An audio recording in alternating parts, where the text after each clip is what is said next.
और गांधी कभी भी निकट भविष्य में भी पीएम नहीं बनेंगे। ऐसा मत बोलो, अब की बार तो वो बहुत करंट है। महागठबंधन नहीं उनके तो सपने में बन सकते हैं, बाकी ऐसा क्यों लग रहा है तुम्हें? प्रधानमंत्री है वो वास्तविकता में एक राष्ट्र पुरुष हम कह सकते हैं, जो देश का चिंतन करता है। सीमाओं पर रहने वाले हमारे सैनिक हैं, उनकी चिंता करता है। कांग्रेस ने 33 साल भारत में नेता सपा ने क्या करा, सबने देखा आज तक क्या हुआ।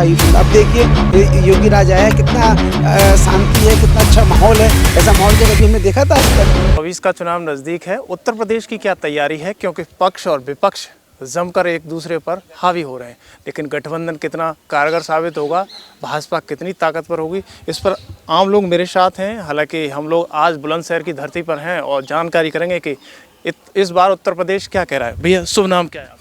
मैं विकास वार्ष्णे, नगर डिबाई से। ये नगर डिबाई मेरी मातृभूमि है, यहीं पर पले बड़े हुए हैं। और जैसा कि अब हम देख रहे हैं कि पहले के मुकाबले अब की जो सरकार हमारी है, तो वो जो सरकारों में हम काफ़ी कुछ भिन्नता देख रहे हैं, बहुत सारी अंतर हम देख रहे हैं। अगर हम बात करें किसी भी चीज़ को लेकर, जहाँ पर जैसा कि आपने कहा कि 2024 की तैयारी, तो तैयारी शब्द एक पार्टी का होता है, लेकिन एक आम जनता के हिसाब से हम यदि सोचें समझें तो हम ये कह सकते हैं कि जो पिछली सरकारें थी, जो सिर्फ और सिर्फ अपने लिए काम करती थीं, अपना स्वयं का विकास करती थीं, उनको एक आम जनता से कुछ भी सारोकार नहीं था, किसानों की कोई चिंता नहीं थी। लेकिन यहाँ आके अब ऐसा लगने लगा है कि जनता ने जो परिवर्तन इस देश के लिए दिया, इस राष्ट्र के लिए दिया, वो परिवर्तन कहना चाहिए कि सार्थकता है इस देश की। आज हमारे यहाँ पर देश का जो प्रधानमंत्री है, वो वास्तविकता में एक राष्ट्र पुरुष हम कह सकते हैं, जो देश का चिंतन करता है। सीमाओं पर रहने वाले हमारे सैनिक हैं, उनकी चिंता करता है। एक आम किसान की चिंता करता है। और किसान ही नहीं, मैं ये कहता हूँ कि जो गांव में हम एक अपने ग्रामीण अंचल में यदि हम जाएं, जहां हमारी माताएं बहनें सिर्फ चूल्हा फूंकती थी, लकड़ियाँ जलाती थीं, और धुआं लगने से उन मातृ शक्ति को जो अनेकों तरह की बीमारियां पैदा होती थीं, आज उनकी भी उन्होंने चिंता की है। यानी कि अंत्योदय, यानी कि अंतिम पंक्ति का जो अंतिम व्यक्ति है, उसकी चिंता करने वाला राष्ट्र का नायक, राष्ट्र का मैं कहूँ कि देवता। और देवता संज्ञा इसलिए दे रहा हूँ मैं कि जो काम एक आम जनता का करता है कोई व्यक्ति, तो वो भगवान के स्वरूप हो जाता है। तो इस राष्ट्र का चिंतन करने वाला ऐसा महापुरुष आदरणीय नरेंद्र भाई मोदी जी हमारे सरकार जो चला रहे हैं, वो वास्तविकता में उनकी योजनाएं आम जन को जमीनी हालत पर दिखाई देती हैं।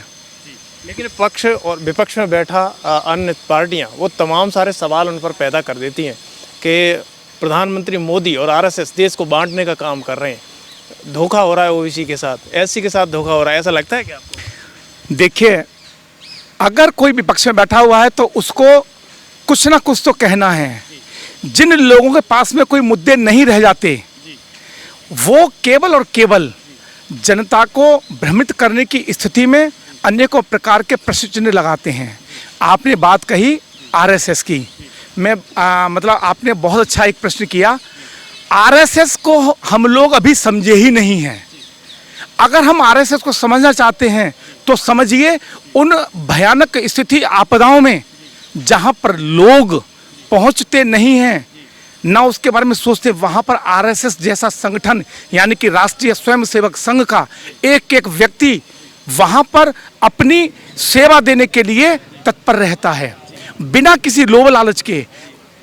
अब आपने देखा होगा कि अभी हाल में जब हमारी जो 3 ट्रेनों वाला एक्सीडेंट हुआ था, तो वहाँ पर सबसे पहले जो घायल लोग थे, जो मरने वाले उसमें लोग थे, उनकी चिंता किन्होंने की? वो संगठन था राष्ट्रीय स्वयंसेवक संघ। अब उसके नाम पर उनके अच्छे कामों को आप न देखें और अनर्गल केवल हमको राजनीति में बना रहना है, हम केवल वो चीज़ कहें, तो वो बेईमानी हो जाती है। सब लोग देख रहे हैं, जनता जानती है आरएसएस क्या है। आरएसएस यदि ना होती तो आज हम ये कहें कि आज का जो विषय है चिंतन का, कि भारत को हम कैसे आतंकियों से सुरक्षित रख सकते हैं, भारत को हम कैसे, जो हमारे देश में रोहिंग्या जैसे बांग्लादेशी जो कि अवैध रूप से यहाँ रह रहे हैं, उनकी चिंता कि वो रोहिंग्या जो अवैध रूप से भारत में रह रहे हैं और केवल जनसंख्या बढ़ा रहे हैं, इसकी चिंता कौन करेगा भाई? वो विपक्षी तो नहीं कर रही है। तो अगर हम देश की चिंता कर रहे हैं, देश को विकसित करने की चिंता कर रहे हैं, तो हम अपनी सार्थकता पे हैं। मैं तो धन्यवाद देना चाहता हूं ऐसे राष्ट्रीय स्वयंसेवकों को कि जो दिन रात देश के बारे में चिंतन करते हैं, देश के बारे में सोचते हैं और देश के नागरिकों को का चिंतन करते हुए उनकी सहायता के लिए हमेशा तत्पर खड़े रहते हैं किसी भी विषम परिस्थिति में। ये एक सवाल सीधा ये है कि उत्तर प्रदेश के पूर्व सीएम अखिलेश यादव जी कहते हैं कि देश में जो सरकार दिख रही है यानी घबराई हुई है भाजपा, क्योंकि 5 राज्यों में सफाया हो रहा है। 2024 से पहले 23 में परिणाम बहुत गलत आने वाले हैं भाजपा के। क्या लगता है ऐसा हो रहा है? देखिए, राजनीति के तौर पे जैसे आपने कहा कि अखिलेश जी ऐसा बोल रहे हैं, तो अखिलेश जी जिस संगठन से आते हैं, जिस पार्टी से आते हैं, अभी आपने देखा होगा कि हमने एक शब्द दिया INDIA, एक इंडी अलायंस, मैं कहूँगा उस चीज़ के लिए इंडिया शब्द कहना तो ठीक नहीं है, क्योंकि जहाँ पर विधर्मी लोग हों जो केवल और केवल एक गलत मानसिकता लेकर राजनीति कर रहे हैं, लोगों को बांटने का काम कर रहे हैं, हिंदू मुस्लिम कर रहे हैं। आज यदि हम बात करें हिंदू मुस्लिम की, तो माननीय प्रधानमंत्री मोदी हो अथवा योगी जी हो, आज जितनी भी सेवा योजनाएं चल रही हैं, चाहे वो योजना किसी भी वर्ग के लिए हो, वो चाहे वो इसी समाज का आदमी हो, चाहे वो ओबीसी का हो, चाहे वो जनरल का हो, यानी कि जो भी योजनाएं चल रही हैं वो सबके लिए बराबर हिस्सेदारी उनकी हो रही है। तो भाजपा कहीं भी जातिगत देखकर किसी को हिंदू मुसलमान न देखते हुए किसी का बिना किसी भेदभाव के हर व्यक्ति का विकास कर रही है, उन योजनाओं को हर व्यक्ति के लिए अंतिम पायदान पर पहुंचा रही है। प्रधान जी, आप क्या मानते हो 2024 के लिए सरकार की क्या तैयारी है? उत्तर प्रदेश से रास्ता लोकसभा का खुलता है, इस बार उत्तर प्रदेश क्या कह रहा है? उत्तर प्रदेश पूर्व की भांति इस बार भी 80 में से 80। इतना कॉन्फिडेंस क्यों है? मोदी भक्त लग रहे हो मुझे आप। नहीं, मोदी भक्त तो खैर मोदी भक्त काम किया है, और बीजेपी आज की डेट में जितनी भी पार्टियां हैं सब फ्लॉप हैं, क्योंकि इन मोदी सरकार ने, मोदी जी हमारे ऐसे हैं कि अपने लिए तो कुछ नहीं करते, पूरी पब्लिक को, जनता को दिन और रात मेहनत करते हैं, कभी आराम नहीं करते, 24 घंटे में 22 घंटे वो वर्क करते हैं। राहुल गांधी युवा है, एक बार तो उन्हें पीएम बना दो। राहुल गांधी कभी भी निकट भविष्य में भी पीएम नहीं बनेंगे। ऐसा मत बोलो, अब की बार तो वो बहुत कर रहा टक्कर, महागठबंधन नहीं हुआ है। नहीं, उनके साथ सपने में बन सकते हैं, बाकी नहीं। ऐसा क्यों लग रहा है तुम्हें सपने में आ सकते हैं? ऐसा है, उन्होंने पहले 73 वर्ष शासन किया है, जनता को ठगा है, जनता को लूटा है, गुमराह किया है, और अब जनता सब समझ चुकी है, जानकार है, कंप्यूटर युग है, टेक्नोलॉजी का युग है, तो सब मामला ऐसा है कि क्या लग रहा है बुलंदशहर की धरती से क्या माने, कैसा संदेश केंद्र के लिए जा रहा है? ये तो टॉप 10 की सीट रहेगी।